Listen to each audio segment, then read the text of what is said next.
দুই ব্যক্তিকে আল্লাহ তাআলা জাহান্নাম থেকে উঠাবে, জাহান্নাম থেকে তুলে আনবে, তুলে আইনা মাঝখানে জান্নাত এবং জাহান্নামের মাঝখানে খালি জায়গায় রাখবে। রাখবার পরে মানে বসাইবার পরে, একবারে হাদিস এটা, বসাইবার পরে আল্লাহ আবার বলবে ওই দুইজনকে, যাও জাহান্নামে আবার ঝাঁপ দাও, মানে আবার যাও জাহান্নামে যাও। তো একজন এক দৌড়ে জাহান্নামের দিকে যাই, এই জাহান্নামে ঝাঁপ দিবে, আর আরেকজন আস্তে আস্তে হাইটা হাইটা 2 কদম হাঁটে আর পিছন দিকে আবার তাকায়, আবার 2 কদম হাঁটে পিছন দিকে তাকায়, এভাবে একটু একটু করে হাইটা হাইটা জাহান্নামে গিয়া পড়বে। তো আল্লাহ তাআলা আবার দুইজনকে উঠাবে, এই দুইজনকে উঠাইয়া প্রথম জনরে বলবে, তুমি এরকম দৌড় দিয়া জাহান্নামে পড়ে গেলা কেন? সে বলবে, মাওলা জীবনভর আমি আপনার নাফরমানি করেছি, আপনার কথা মানি নাই বলেই তো আমি জাহান্নামী হয়েছি।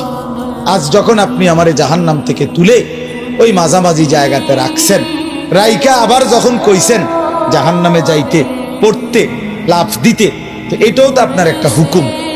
চিন্তা করছি জীবনে কোনো হুকুম না মাই নেই তো জাহান্নামী হইলাম, তা আজকে একটা হুকুম মানিয়া, এই জন্য আপনার হুকুম মানার জন্য জাহান্নামে গিয়ে লাফ দিলাম।